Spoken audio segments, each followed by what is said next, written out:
Today is Saturday, October 14th, 2017.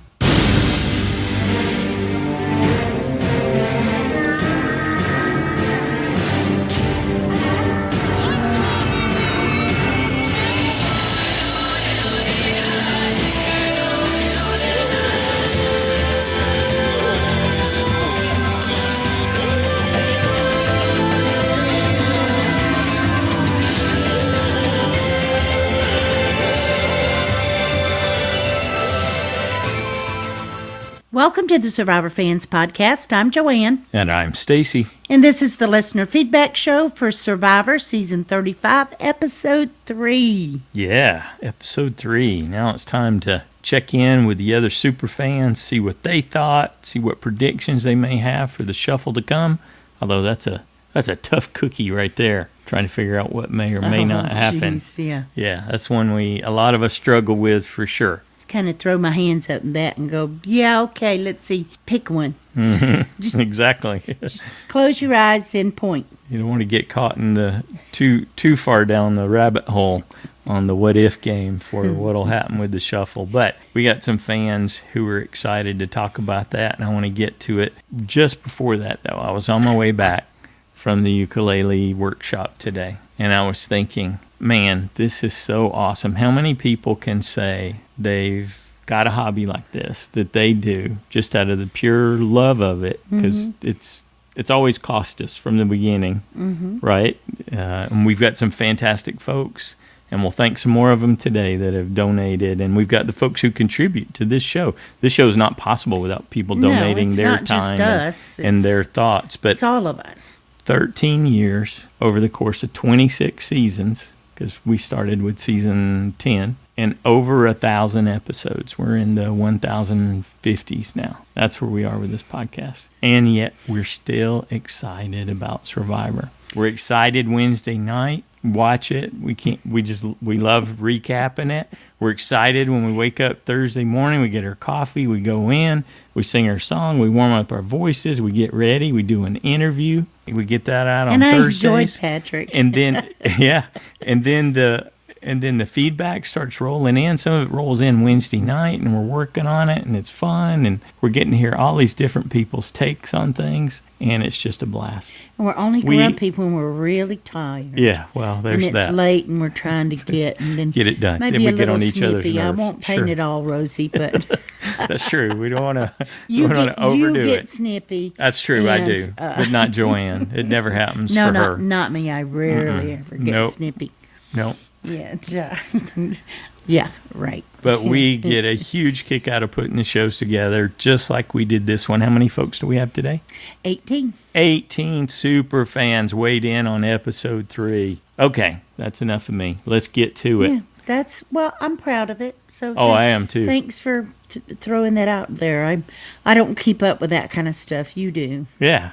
And I don't know you. I don't know why it was running through my head, but I just thought, phew, that just makes me tired. I had a blast working on some Tom Petty songs today, and then was headed back in a really good mood, and that just started running through my head. Well, you can sing some to me later. Okay.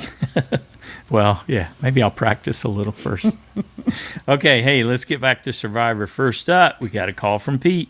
Hey, Joanne and Stacy. This is Pete from Boston calling here, and let me let out a big woo! Oh yeah, baby. Now sing with me. Na na na na na na na na. Hey, goodbye.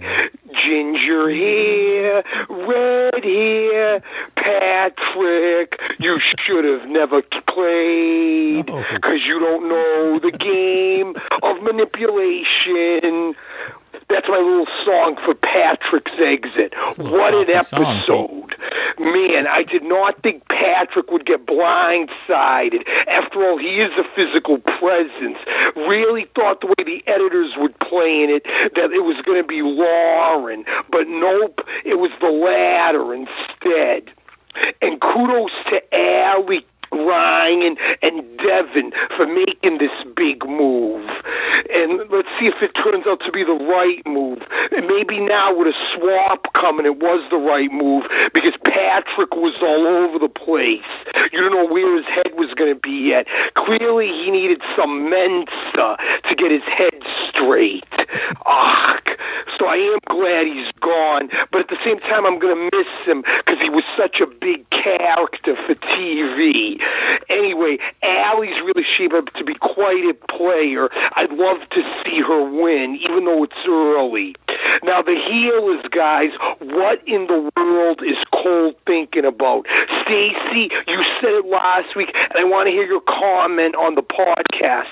I think he made a major mistake with Jessica. I mean, okay, it's good that he told Jessica because that's maybe his number one alliance about Joe having the idol, but why go to Rourke and then Desi? You know, he doesn't even know if they have an alliance together or something, you know, and clearly that got Jessica upset. That is not a good move at all for Cole. I wouldn't be surprised if he gets blindsided sooner than later. We'll see. But Mike, I still love Mike. We haven't seen too much of him. He's a wild card. I like him. And the heroes, real quick, not much to say about them other than I love Ben and Chrissy coming together. And I really like Ashley, although I don't know, she got to watch out with her and JP. That's dangerous for sure. And Alan, with him doing the coconut, that was hilarious.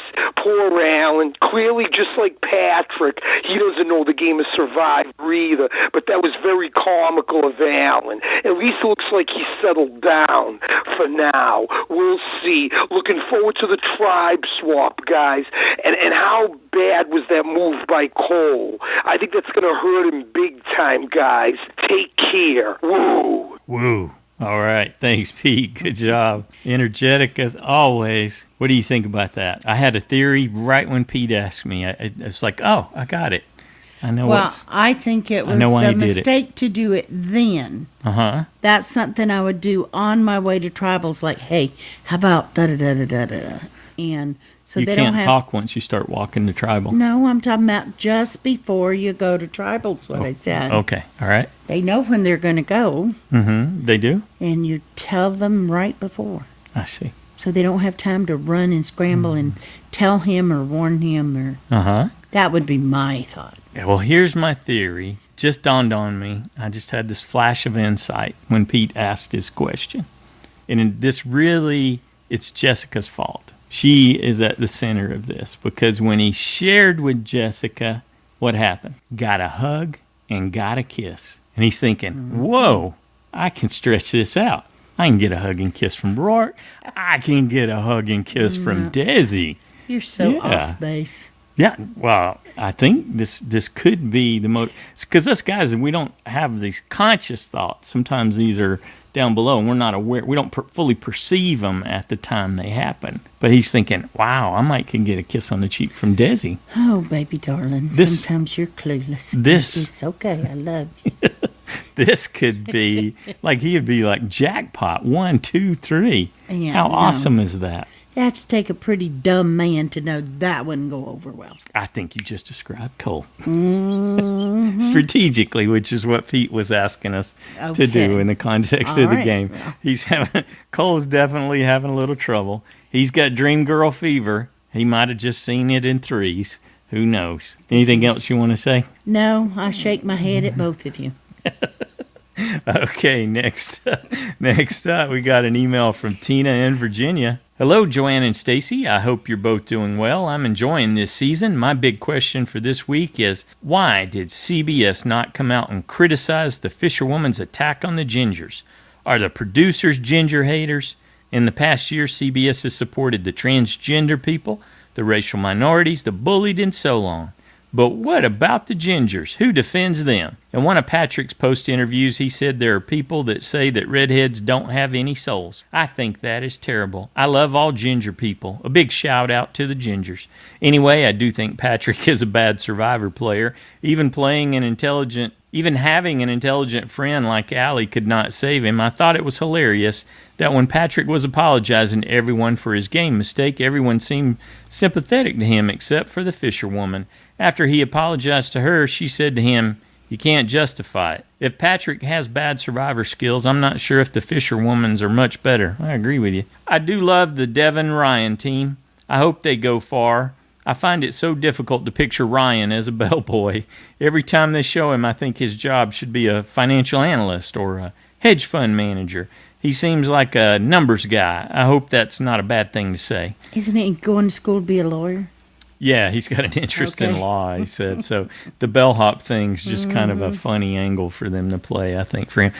When you hear him tell it, he's had all these different jobs, right? He's been in insurance and he's got a litany of different things that he's done, and he's really proud of them. He says it gave him a lot of life experience. Right. Yeah. So far, Rourke is my favorite player. I have not heard from her much, but I do like the few scenes that showed her. Tony Joe is very annoying. It was funny to watch all the heads turn when he threw away the food. That being said, I don't know why the producers think the Survivor fans need to see players that are similar to players before. If I want to see Tony play, I can watch his season. I have a busy week ahead and will be traveling to Pittsburgh and NYC for work, and then I hope to have a few weeks off. I'm having a big crowd for Thanksgiving and looking to reserve an organic turkey from a local farm. Yeah, nice plans. All the best to all the fans, and thanks for all you both do. And thank you, Tina. Great to hear from you. Next up is another person we hadn't heard from in a little while. Jill. Jill from the Outback. All right. Hi, Joanne and Stacey. Hi, everyone. It's Jill from the Outback here. It's my first feedback for the season. Sorry, I have been a bit slack on that. The first week we were away, I actually found myself in a motel with my husband that night. I thought, captive audience here, I'll get this man into Survivor. He was asleep by the first ad break, so I'm on my own again. And last week we were out camping, so I couldn't even watch the show until after the feedback was due. So here we are, week 3, and I can finally get some feedback in. Cole and Jessica are cute. They're like high school kids flirting away. Cole is almost a bit too nice for the game, I think, helping out Joe find the idol and blurting out his information about Joe's idol to the others. And you could see Jessica's reaction to that. She's obviously got the more strategic brain in that couple. I haven't warmed up to Alan or Joe yet. Alan was a bit crazy those first couple of weeks. And this week he just seemed a bit lost, like he didn't really want to be there at all. He's probably made a big mistake, I think. And with Joe, I don't know if he's, trying to be like Tony or not, but yeah, I don't really like him either. So when we got on to the community challenge, I wondered, when they're making that tower, could they have lifted up the first half of the tower and, put the blocks in instead of having to get people up on the shoulders? I wonder if they weren't allowed to do that or no one thought about it. It just seemed to be, it would take a lot more time getting people up high to put those higher blocks on. So we see the hustlers go back to Tribal Council. The look on Patrick's face when his name came out, that was a crack up. He was just so confident, and they really must have spun him a good one for his face to drop like that. That was it was sort of funny, but you had to feel a bit sad for him too. And at the very end, after his torch was snuffed and he turned around and looked, I wonder if he actually said anything, because he really didn't seem happy at all. I was happy to see Patrick go, because I did quite like Lauren, and I was glad that she talked her way into staying, I think. But then she started going on about the redhead bit and, not being able to trust redheads. And I just sort of wonder if she was really kidding with that. I don't think she was, which you sort of wonder what she thinks about the big issues of, race or sexual orientation, stuff like that. That was an odd one. And I'm going to hold my judgment on her. We'll see how she pans out the next couple of weeks. Maybe I read it all wrong, or I hope I did. That'll do for now. Thanks for everything, Joanne and Stacey. Look forward to the feedback show. We'll hear you all next week. Happy days, everyone. Bye. So good to hear your voice again. Yeah, and that was a special treat. I think we got birdsong from... I love that bird. This is different ones, I think. Birdsong from the Outback as a bonus. The same bird, but I don't know what kind it is, so let me know. Okay, next up, we got a call from Shea. Hey guys, it's Shea. Last season, I just kind of said what was on my mind when I called, and I always thought I sounded really scattered, because I did. So this season, the first time I called, I wrote down what I wanted to say and then read it, and I sounded like I was sleep talking and bored myself. So I just don't know if there's a right way for me to call in. So I'm just going to say what I have to say as it comes to mind, and that'll be that. Hero Tribe. I love Ken. He's so relatable. Alan gets on my last nerve. He just seems to be all over the place. But I don't know. He's okay. Chrissy's just kind of there. JP and Ashley, they are so beautiful. They might as well just be walking in slow motion everywhere they go. I mean, just when you think nothing could be more beautiful than JP's shoulders, here comes Ashley's legs. It's just like, okay, enough with the Hero Tribe, please. Let's go to Healers. Healers, Joe. If I have to watch him throw food that someone else would like to eat on the ground one more time, I will scream. No one will care. The show will go on, and I'll still watch it. I really think Cole gave the information about Joe having the idol too soon. It's one thing for everybody to keep their mouth shut until Tribal that night, but they didn't lose, so now everybody's got to carry that secret for a couple days. What you know won't happen, somebody will get itchy, spill the beans, game changer there. Hustler Tribe, so glad Patrick is gone. He just got on my very last nerve. When she offered to help throw and he would not move, I literally was screaming at my TV, and my husband really had to remind me, he can't hear you. Glad he's gone. Great episode, and wish I sounded like Paul when I called, but I just don't. Hey, Paul. Okay, you guys have a great day. Thank you, Shay. We love how you sound, and we're all really too hard on ourselves with how we sound. Yeah, so that was my first thought. You're way too hard on yourself. You need to cut yourself some slack. Just be you and don't worry about it. Yeah, and go with that. Lord, help me if I censored everything I said. Yeah, and you don't want to overthink it too much either. Just let your passion for the show flow. Should I tell that? Yeah, sure. I just wrote Stacy a note that when she was talking about Joe, I saw myself go over and grab him by the ear and march his little fanny over there and make him pick that Pick that food up. Well, it seemed kind of like a childish act. I could see me do that, and I thought, oh, I've never done anything like that in my life. But that's kind of what went through my mind. I think we're gonna get a chance to hear from a mom of young children and how valuable Joe's behavior's been as a life lesson. Okay. Well, we'll have that to look forward to. That's coming up. Yep. Thanks again, Shay. Next up, we got an email from Sarah in Jamul, California. Hi, Stacy, Joanne, and all the other super fans. Thanks so much for the birthday wishes last week. It completely made my day. I've checked in with my friends and family in NorCal, but I want to make sure you two are safe from the fires and not in any danger or having to evacuate. I hope all is well there with you. Yes, we're fine. We're not really in any danger. No, we're not in any danger. East of Sacramento or have to evacuate. The smoke was bad enough. We did have, a lot of smoke. We've had some bad air days, but nothing like I have a niece that's over in Vacaville, and it's been she's really right bad. On the edge of it there. Yeah.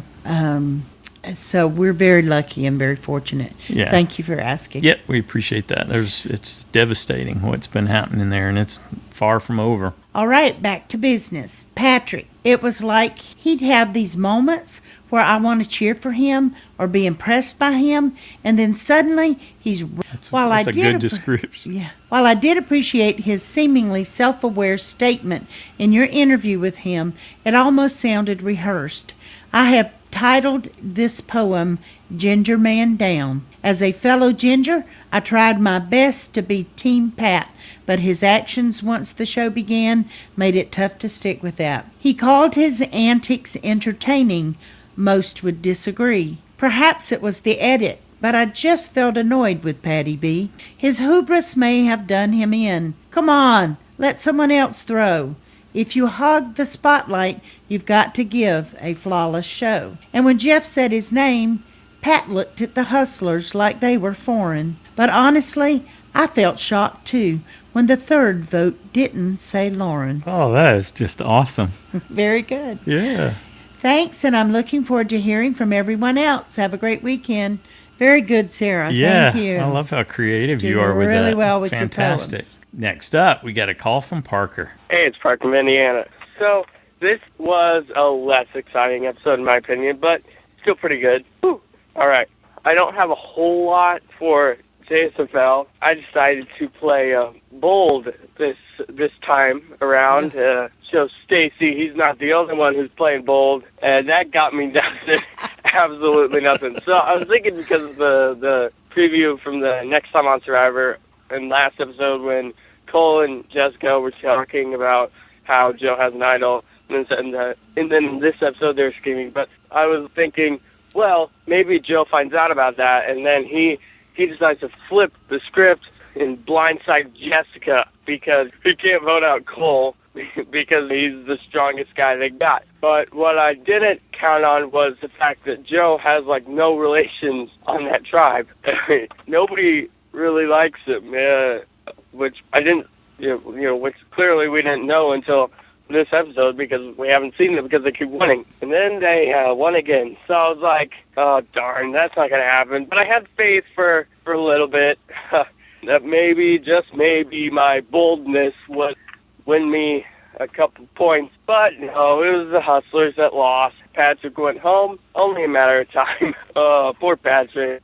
But man, he did not take that well. I mean, he can't trust no one. And he's like, y'all lied to me, y'all betrayed me, I'm hurt, and whatever. But, I mean, you said it yourself, trust no one, especially in Survivor. And he's throwing a fit about it. Clearly, he had a crush on Allie, probably when they were in college together, and then it was like, we saw her again, he was like, ah! Wow. I mean, he'll get over it, maybe. I don't know. Not really surprised. Would have been a lot cooler if Jessica had gone home, because blindside. I mean, this was a blindside, but blindside. I think that's all I got. Next is Tribe Swap. I'm really excited for that. I hope that all the couples get broken up, like Ashley and JP, except they're like hiding that. But I hope they get broken up. I really hope Cole and Jessica get broken up. Just see how they fit in for themselves. Yeah, that'd be really cool. All right, that's all I got. See you guys next time. All right, thanks, Parker. Next up, we got an email from Titus in Boston. We hadn't heard from Titus in a while. Hello, Joanna, Stacy, and all you Survivor fans out there. I'm buzzing to be back, ready to rumble, and excited to engage in Survivor again. Firstly, farewell to the flustering freckled fox, Patrick, who propelled his possible chances by chucking carelessly in the challenge. Ciao. Let me jump jubilantly. Thank you. Over to Judy's comment about the closed caption catch that had me cackling. Just genius. Marla and Sarah make such a great point. My sights had also been set on the magnificent strands of Allie. Her hair holds attention and has such a variety of looks. A true jungle fashionista. I don't have much to say about the season so far. It's all just building up to a crazy crescendo, and I look forward to the merge where stories intertwine and tensions rise. Ciao for now. Ciao, Titus. That was really well done. I like how you summarized it all there, and I liked your rhyming and alliteration. Next up, hey, here's someone else we hadn't heard from in a while. It's like week 6 of Game Changers since we had a call from Krista. Let's see what she's got to say. Hey, Joanne and Stacy. Hey, Survivor fans. It's Krista from the East Bay. And it's been a while, but hey, I'm still here. I'm still listening. And whoa, did that editing totally fool me. I picked Patrick as my vote off point, and I was so sure watching this episode, like Lauren is definitely going. And then, woohoo! Thanks, Pete.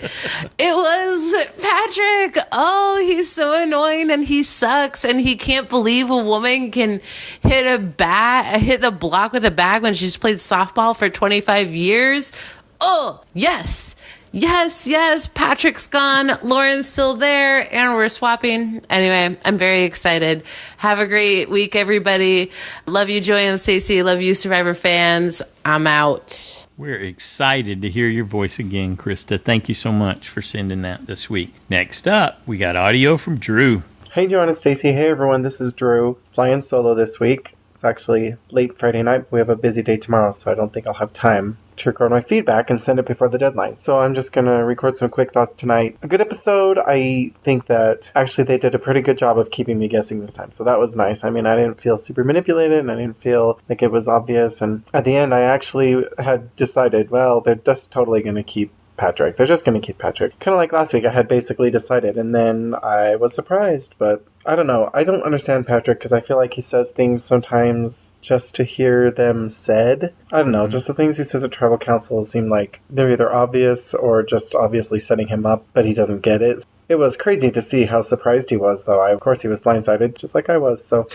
Anyway, I did think it was good. The challenge is good. I think it was actually smart of them to keep Lauren. She's a little more predictable when it comes to loyalty and volatility, and I think Allie was smart. I think that it's funny that he just never expected that she would turn on him when he's just acting crazy, but some insightful stuff in his interview. Gosh, I have no idea what's going to happen next. I feel like though the remaining hustlers are probably in a good spot altogether, so as long as at least a couple of them can stay together, they'll be in a good position going forward and maybe can reconnect. But I'm really liking this Ben and Chrissy thing. I mean, it's setting itself up. Probably it could be like I keep kind of getting a Tina and Colby vibe from Ben and Chrissy, but I don't know. And the showman says, look, I don't watch The Bachelor because I don't want to see this kind of stuff on these shows, so I don't want it to be on Survivor. It's just weird that it seems to be a recurring theme. So I liked seeing Jessica's response, though, to Cole and his loose lips, as it were, but I really hope that Joe does not end up with another immunity idol, and I think it would be really awesome to see him voted out with one or even two in his possession. You never know. Anyway, I feel like I'm kind of rambling. It's late and I'm tired, so I'm going to go to bed. But thanks a lot for all the work you do, and looking forward to hear everyone else. I actually was pretty close to getting the vote out point this time. Thank you, Nina. You actually helped me pick the right tribe. You too, Joanne. So far, I'm going pretty solid 4 each episode, so if I keep that up, that's not too bad. Oh, winner of the week, I'll give it to Lauren, because she was a goner, and she stuck around. Loser of the week, I'm going to give that to Cole, because I keep thinking, like, he does something great, and then he does, like, a lot of terrible things right after. Nice guy, but he doesn't have what it takes. He's not going to win. He'll help some people get pretty close, so... Alright, that's all. Talk to you later. Bye. Excellent. Thank you, Drew. Jessica wasn't nearly as infatuated with Cole after he spilled the beans. After he shared their secret. Someone other than her, without her approval. With two other women. So, he was fishing for kisses. He could be in trouble. Just even with she'll get over it. She'll get a little bit more of that that pontoon boat time, and she'll be just fine. Mm-hmm. Or they'll get separated, and you're right. There you go. It'll go away just as quick as it came on. Thanks, Drew. Next up, we got an email from Jack in California. That was another great episode. It seems quite difficult to open coconuts, so I would probably be struggling opening them just like Alan was. I knew that Patrick would get voted out if they went to tribal, based on the interview from Simone last week, as well as what we got to see put on air. Okay. I'm not sure what he's referring to. Yeah. Me either. But, however, I think he was smart to try and locate the hidden idol, knowing he was in trouble going into tribal. But he didn't know he was, Jack. Yeah, he didn't. He was blindsided. At least that's what he's told us. Yeah. I would have shared the throwing of bags at the challenge, but I understand that Patrick was just trying to prove his worth to the tribe. Obviously, it didn't work, though. Patrick has, however, discovered a new type of octopus that I'm naming the Roctopus. Good one. I don't think Lauren had to fight for her life in the game, as it seemed to have shown. I understand why she did it, but I think she could have toned it back a little bit and have been fine. All right. Thanks, Jack. We appreciate that. Up next, we have a voice clip from Kenny. Hey, guys. It's Kenny from Dallas. We very rarely get to see Survivor break the fourth wall. Usually when we see something behind the scenes, it's when there's a medical evacuation. We see all the personnel that's around there to help get the wounded survivor out. But we saw this episode in a strange way. We saw a couple of cooks they employ, I guess, on the show. Whoever this Desi and Rourke are, they were serving the Heroes tribe. And how boorish was it of Joe to criticize them for cooking? I think Joe is a Tony Bellaccios wannabe. When he was loping through the jungle, he had the same body motions that Tony did when he was searching for an idol. And his frantic speaking, does also remind me of Tony. But the only problem is Joe's a moron, not very likable. And how this man could be on a so-called healer tribe is beyond me. If he's a healer, we're in major trouble. Alan is a hero? I mean, the tribe names are very poorly put together. And I have to say that it is kind of silly, I think, for Survivor to hype up Triple H, the 3 divisions, and then to blow the tribes up. And for only 3 episodes, I think they need to stick with the same tribes, a while longer before they do something like that. I have to say, I'm not really loving the season so far. I wish I were, but I'm just not into it. I think it's because I sense that there aren't a lot of real players this season. Allie, to me, is heads and shoulders better than anybody else who's playing this game. Ryan seems to be pretty savvy, too. But aside from those 2, who the heck is playing this game? Half the people seem to be confessing their personal demons or their real personal issues. Jessica telling us she's a virgin. Ryan's never been on a date. I think Ryan and Jessica should get together. They're both newbies in I guess, the field of love. I think they do well together. When I'm starting to think about that and not thinking about the game, I'm not invested in the game that much so far, so I hope things do get better. But I wish some other people would step up. Come on. Take care, guys. Bye. I like that about the cooks, Desi and Rourke. Yeah, that was a good one. So I want to address what Kenny said, like you started to. If you look on the Hustlers, yes, Ryan and Allie, they know the game. Lauren and Devin are learning on the job. You think that's fair? It's serious OJT for them. Yeah. And Devin's doing really good, and I think that's really a credit to Ryan. But he's not been challenged really at all yet. Devin, hun? I don't think he has, because he's just kind of in tight with Ryan. Well, he's not a narrator. See, he's lower key. He's got that Zen thing going, like Simone said. Yeah. So he's not as good a narrator, so he doesn't end up being featured. But I think he's doing good. Who was it that said keep Lauren? Ryan wanted definitely to keep Patrick. So something changed. Yeah. And they only showed us Devin saying that. So now let's go to the healers and talk about who's serious about the game. Rourke, yeah. Mike, absolutely. Yes. Joe, yeah, he is. I didn't think it at first, but he seriously is. And Desi, I'm not 100% sure We haven't seen enough to know, but I think so. I'm going to give her the benefit of the doubt. Cole, no, you're right. And Jessica, she says she was a fan, but I'm not. I think she's got a little convinced. more than what we've been shown. I'll give you she's got more than Cole. Because we've seen a lot of the whole relationship stuff, but I think she probably has more game savvy that we haven't seen. So we'll see if that pans out, or I'm completely Now let's go to the healers. Look at Chrissy and the change that she's been able to. She's like flipped the script. She was on the bottom. JP and Alan, definitely, they're not. No clue. But even Ashley is thinking game. She's smarter than the average bear. Yeah, but I don't think her head's 100%. No, it's not in the game. But definitely, I believe Ben and Chrissy are playing to win. Yeah, huge folks to watch. So there's definitely some players here. Come on, Kenny. That'd be my top 4 right now, would be Ben and Chrissy and Allie and Ryan. Okay, all right. Good deal. Thanks, Kenny. We enjoyed all of that. That would be cutthroat. Next up, we got a call from Brandon. Hello. What's up, Survivor fans? And Joanne and Stacy. It's Brandon from Cleveland. I'm a little out of it right now. I'm kind of salty. My Cleveland Indians are out of the playoffs right now. And as I'm speaking, I'm getting ready to go to work right now for homecoming game.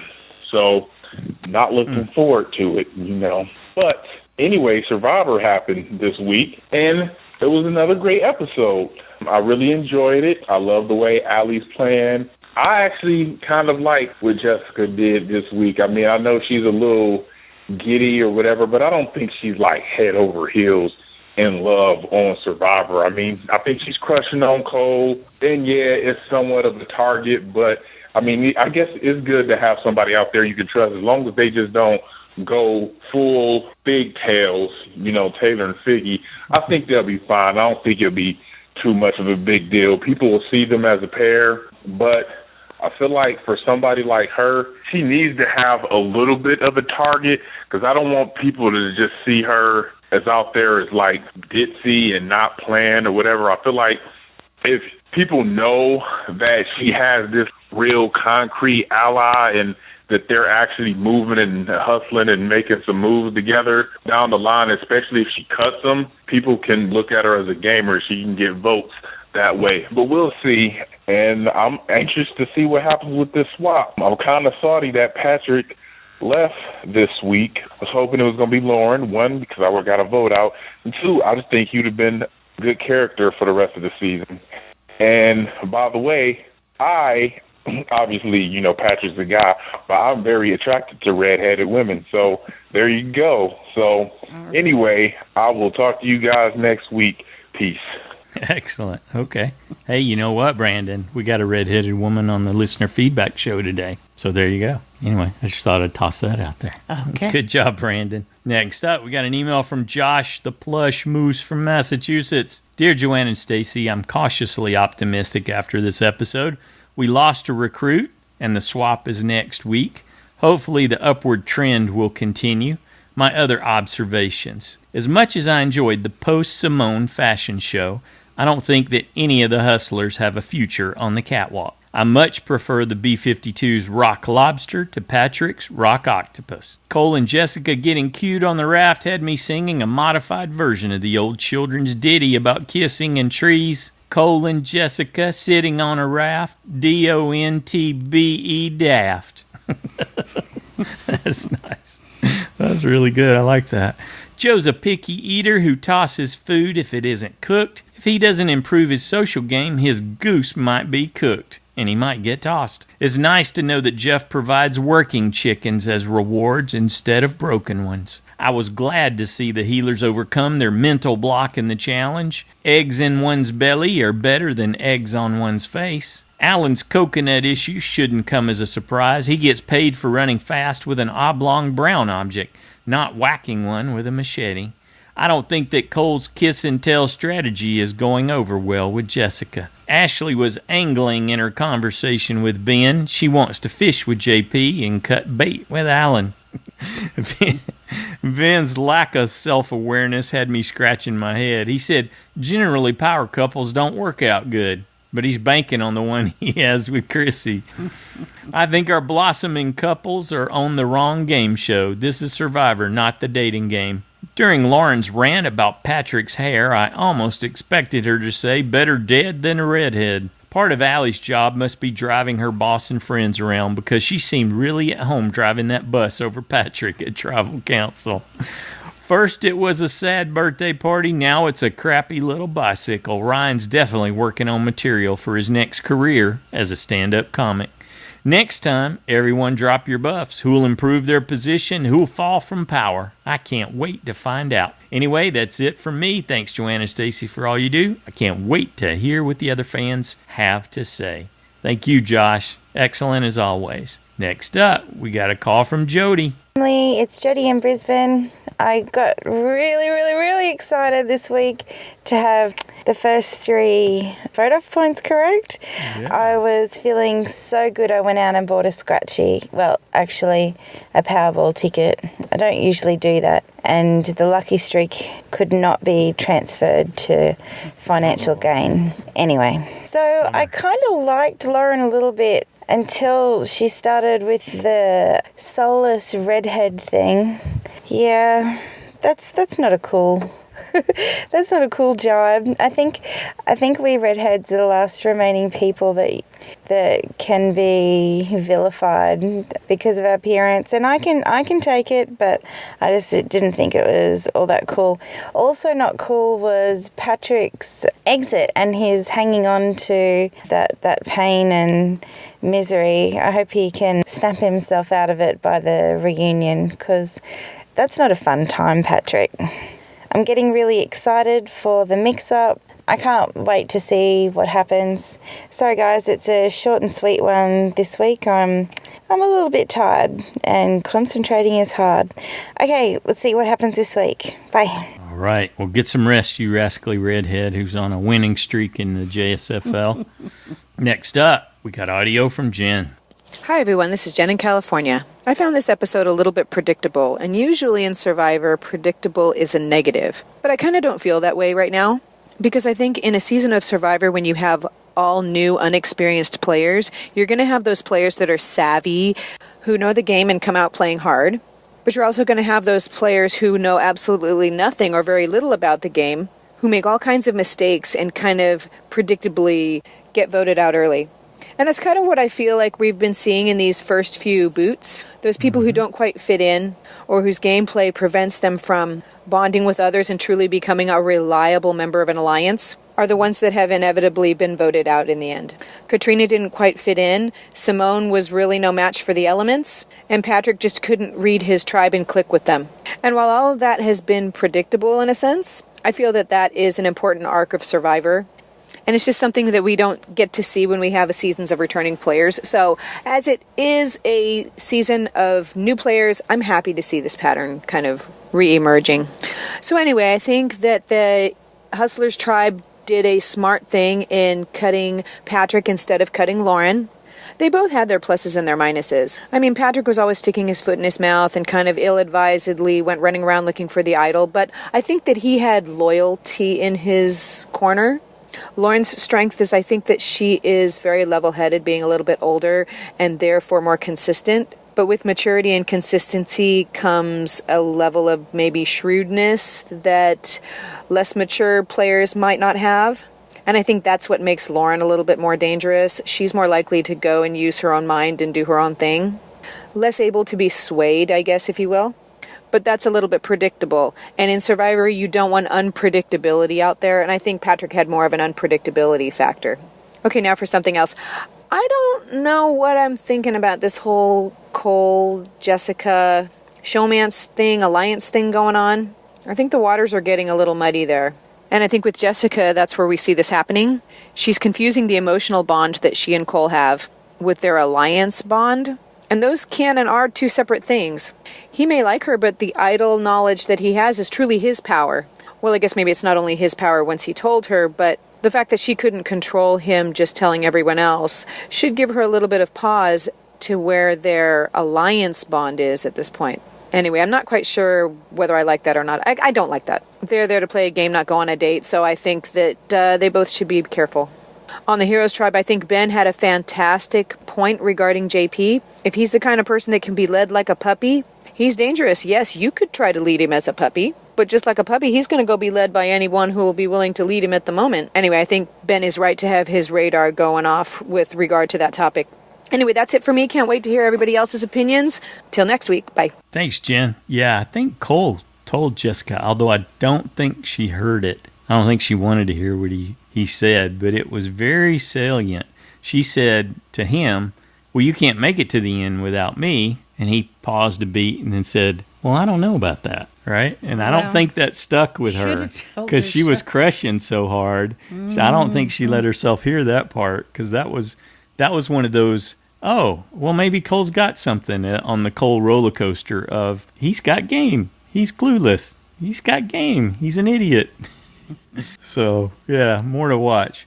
Cole could potentially redeem himself by getting shuffled to one of the other tribe locations and coming up with the idol. And his big hope is that Joe's not tagging along with him so he doesn't have to race him to it. He wants Joe to get stuck there on Healer's Beach while he gets flipped to one of the others. Because he and Joe are the only ones so far that know what the clue is, assuming the clue's the same on all three beaches, which I don't know that's 100% the case, but it certainly worked well for Ty. That's true. And we could see that again. Thanks again, Jen. Next up, we got email from Becca-n-Liam in South Carolina. Hi, Joanne and Stacy. Hi, Survivor fans. We are finally all caught up on Survivor and recorded some feedback, but my phone is not cooperating, so I thought I'd write in just in case it never lets me send it.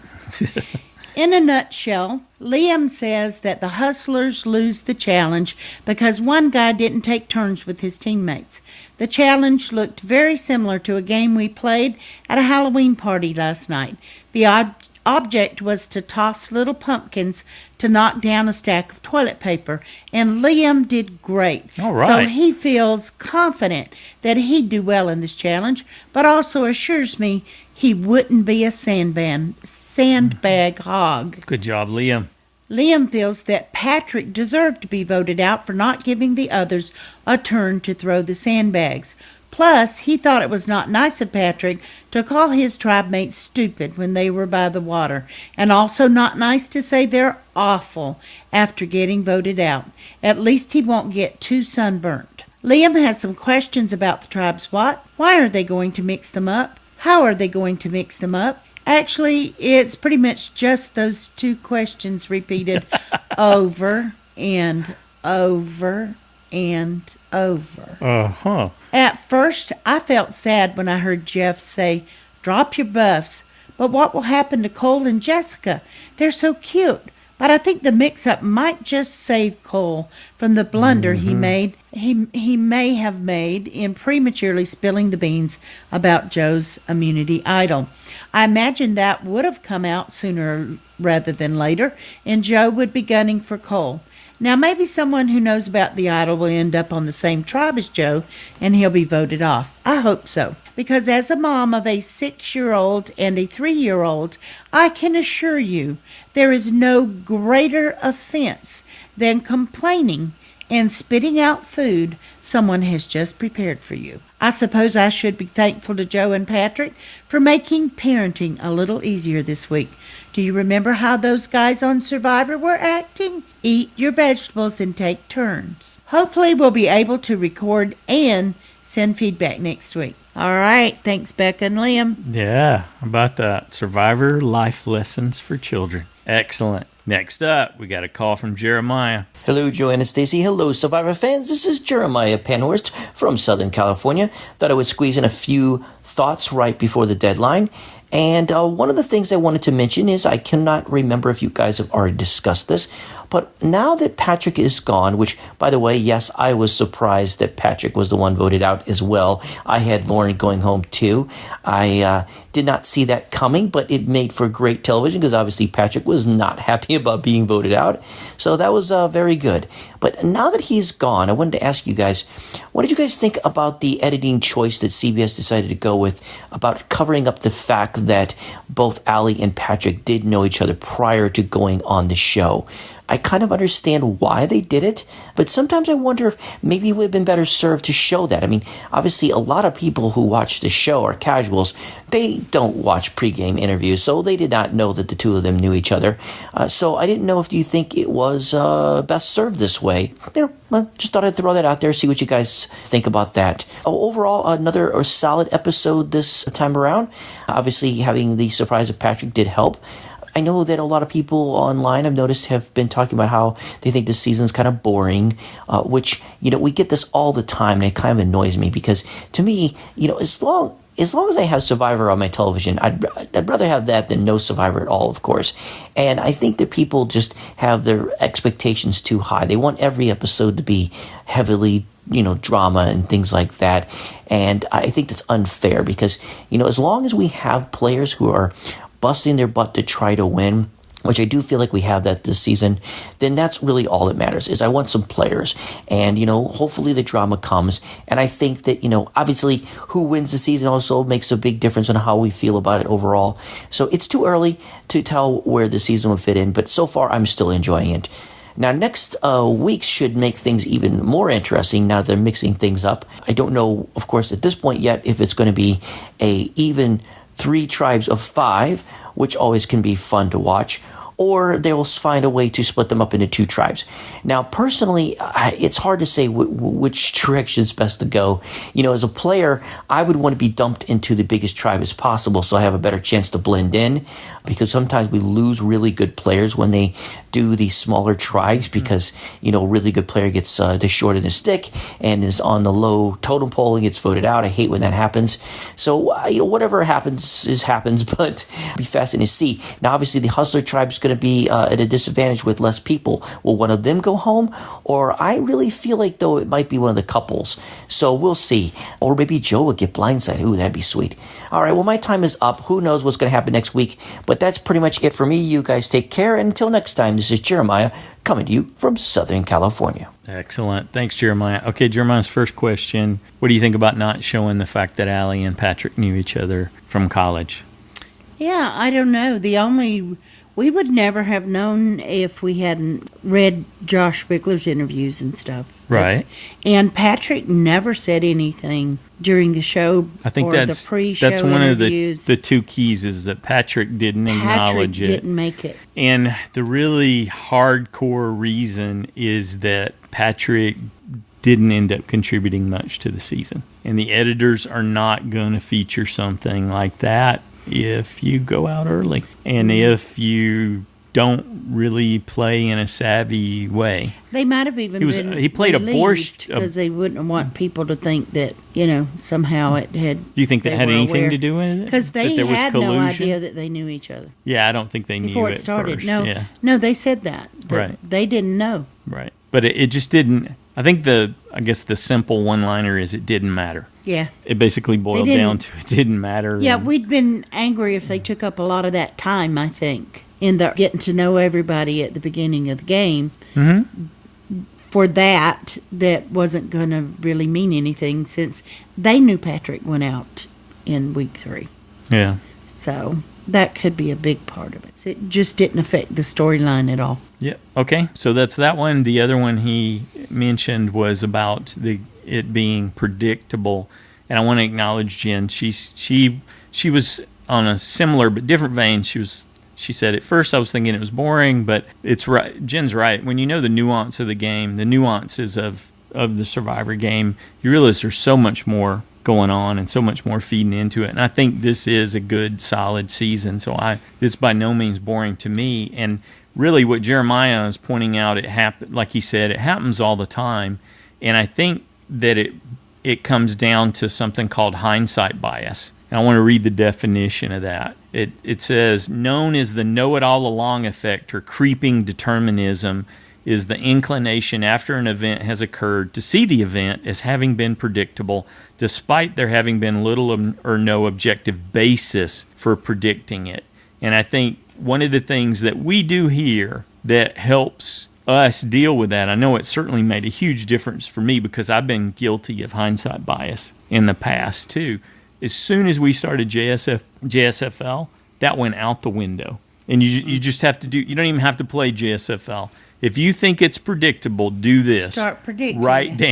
Write down before the episode airs who's going home, which means you got to figure out which tribe is going to win. And then if you really want to test yourself, and this is how the JSFL game was constructed, and all this was done for a reason, is start tracking who you think's going to be safe. And then you got some skin in the game. And here's the catch. You only get to choose them safe 6 times. Through the whole season. Yeah, how predictable is that? So I think that's what really brought it. Choosing who you think's going to win before the game starts. Well, that's just pure luck. That's pure straight up luck. So I didn't even mention that one because it's just down to luck. But you go week by week and you say, okay, this tribe's going to win. This person's going home. These people are going to be safe. But then you track it over time. Only give yourself 6 safes for each one. And tell me how predictable it is after that. I'm with Jeremiah. You see people say this. I see it on the subreddit all the time and other places too. But if you're doing that, I mean, I'll at least acknowledge. I don't even know what that is. Your predictability if you're able to do that consistently. You know, you've done it for all 3 episodes, and you say it's predictable. Well, you have a basis for making that claim. If you didn't, then you don't. And that's my bottom line. Thanks, Jeremiah. Well, I thought it was very predictable that Lauren would go home if they went to tribal council. And I did not even consider that she would. There we go. It was very predictable to me. I was wrong. Until it wasn't. Until it wasn't. Yeah. All right. Thanks. I never think even that's not true. Rarely ever do we I typically think are on a roller coaster predictable. through the whole episode. Oh, totally. Oh, Yeah. this one and that one. This happened, so that must mean this. Okay. Thanks again, Jeremiah. Last up, we got audio from Paul. Hey, Paul in Louisiana here, and I have players on all three teams that I like and players on all three teams that I think should go. Allen isn't missing a thing. He might as well have a pair of binoculars and a microscope strapped to his belt because he's the most aware player on that tribe. Paranoia will do that to you, though, and it might get you kicked off as well. And then there's Joe, who I'm never going to warm up to. First impressions and all that, right? Then there's JP, who means well, but I don't know. He's sort of void in terms of personality. Maybe that's for the better, though, because that brings me to Patrick, whose overabundance of personality sank his ship. As for the people I enjoy watching on the show, I'd say I'm now officially an Allie fan, to the point where I wish she were my USB. And I like the little we've seen of Rourke. She actually stands out most to me on the healers, but I desperately need to see more of Desi, because I think she may have game as well, but I just can't call it yet without her getting some airtime. On the heroes, I'm enjoying Ben, Chrissy, and Ashley, but Ashley's ties to JP worry me. Okay then, on to the show. I do believe that Cole shared way too much, way too fast. Sharing with Jessica is fine. He knows she's tight with him, although when this is over, she might not be as tight as she was. I do want to see Cole take Joe out, but, well, we'll get into that in a minute. I have to say this about Patrick. His heart was in the right place. He went out there in the water to have a one-on-one with Lauren to make her feel safe, and that was great. Sadly, he's not an endearing character. He's more of a buffoon. I've always felt that people live up to their appearances. If you look tough and mean, you're generally not going to be a meek individual. And if you look meek or timid, well, then you usually are. A lot of it comes from what people expect of you from your first impression. And here's where Patrick has a huge problem. I feel that his resting face is more like a resting grin. And sadly, that grin is condescending. But his biggest problem in this episode was that he showed that he is not a team player. Honestly, Lauren may not be any better. I feel as though I won the lottery since I didn't pick her as my USB, and trust me, I was almost there. Surely she'd be next to go on her tribe, but we have a mix-up about to happen, and that's always, a reset, I guess, for everyone? Who knows who will find an idol and what the new tribes and the numbers will bring us. I feel that I can't even make an educated guess as to who will be leaving next. It's just like rolling dice. So good luck, everyone. I know I need it. Talk to y'all later. Bye. Thanks, Paul. I enjoyed that description, a condescending grin. I like that. I think that's an accurate description of Patrick. Yeah, I don't think he was equipped for the conversation. No, definitely not. Honesty. He went out there unarmed. Yeah, because Lauren hit him with both barrels. Yes, she did. She's blunt and to the point, and he didn't quite know how to handle that. I like the condescending grin description because I think he was coming at her the whole time. I know I've said that before in the previous episodes. Pick. And I think he came out there to gloat a little. I think there was, and he doesn't She really sure thought he was. have the capacity to hide it. Well, I don't even know if she gave him a chance. She just waylaid him. And it was nice to hear him say that he got the message and told her that he was just going to go away. Mm-hmm. Right. And that's like, you're out of your league now. Just retreat. Yeah, he did a good retreat in that particular situation. Save what's left of your hide. Run. Yep. I will mention that on the CBS All Access, the extra videos, they're doing that again, unfortunately, where they don't share the extra videos every week. They just do little clips from the episode that they make available to the general public. But we are getting a little more Desi, and we're getting a little more Rourke there, and I've enjoyed their extra clips as well as many of the others. And I find it incredibly difficult to watch Jessica talk. I don't know what else to say other than that. Well, Rourke's sometimes hard for you, too. But Rourke does something I can't stand. Yeah, that's just my distaste for this particular audible thing. She makes her voice go up at the end of the sentence. Oh, yeah. Oh, And that just really drives me nuts. And I can mimic her really well. Yeah. Okay. All right. I really respected Desi keeping her cool about Joe throwing the food away without even offering it to anybody else. She kept cool with that. And I'm with Becca now. That is not okay. Not okay. Definitely not. No. If you don't learn early on to be super thankful for anybody, I always try to make sure to thank Joanne when she makes a meal for us, because I don't have that skill set, and I understand how significant it is, and to have somebody make food for you. And I think the same thing when I'm going through the McDonald's drive-through or somewhere else, which is thank you. You're doing a good thing. You're taking care of all of us. You're keeping us fed, keeping us energized. Thank you so much for the work you're doing and doing that, whether it's a fantastic home-cooked meal or something that you get out. I'm always super thankful for that. Something you have to get on the run. Good deal. Well, and we also want to say a big thank you to everybody who took time to send in their thoughts and predictions for us. We enjoyed them all this week. Say a big thanks to Scott in San Francisco for your donation. Thank you so much for that. If you guys are playing JSFL, don't forget to get your picks in before the deadline, even though it may be a very difficult decision this week. Yeah. Who knows? Maybe there'll be an extra video or a commercial or something in the pictures to help us give a clue or something. This is the kind of week I just kind of blow a save on those people I think are most safe in the entire game. I can understand the desire to play conservative. And then just, draw something out of a hat for the vote out. But although you can get surprised for sure, like we heard in the feedback, it is not uncommon for someone that you've been cheering for to get really be the low man on the totem pole after a shuffle and then get booted. I remember how that happened in China. I can't remember that guy's name right now, but it was just Ryan. Was it Ryan? I wanted to say Scott. Anyway. No, I think it's Ryan. Yeah, it's probably neither one of those. I see his face. I see it. Because it made such an impression, right? Yeah. It's like they shuffled people. Wasn't it he and James that got shuffled over the other?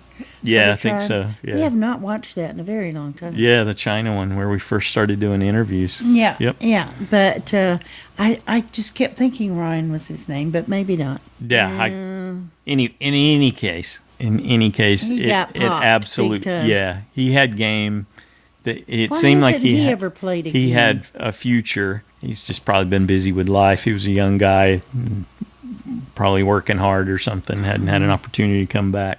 Anyway, it can happen, and so we could end up devastated come Wednesday night. But I am excited to see how it plays out. I hope it's like this great big shuffle, and the couples get split up, and like I said, Joe gets stuck at Healer's Beach with Cole getting a shot somewhere else at the Clue. It's really going to be interesting if all of the power couples get split. That would be something, wouldn't it? Whoa. That won't happen. Yeah. We've seen some seasons where it's like one or two people on a tribe get flip-flopped out. So, and then one tribe's got, a couple from each of the other tribes in it. Well, and people on the tribe that won the chickens, the heroes won the chickens. If they haven't eaten all those, then the people that get sent off that tribe are going to be ticked because they're going to miss out. Had all of this. And Chrissy said as soon as they got them, which was that day 8, right, that they were going to try to eat them all before they got shuffled or merged, and it ain't going to happen because they're going to shuffle on 9, right? Seems like it. Mm-hmm. Oh, no, they didn't shuffle at 9, but it looks like they'll shuffle at day 10, right? Oh, you think because they were at a challenge site? That was right. It was just 7 and 8. You're right. You're absolutely right. And more likely than not, they'll shuffle the next day, so you get to see people in their new tribe. I just forgot that was a 2-day episode. Mm-hmm. Otherwise, it feels like they're wasting time on these tribes where they're not going to get to stay potentially. Mm-hmm. So, but and again, keeping people on their toes, you don't want them to get too comfortable. There you go. Because you're like, okay, finally, I've got this alliance. We're sitting good. I'm in the good. All the healers have to be thinking that. Yeah. Well, yeah.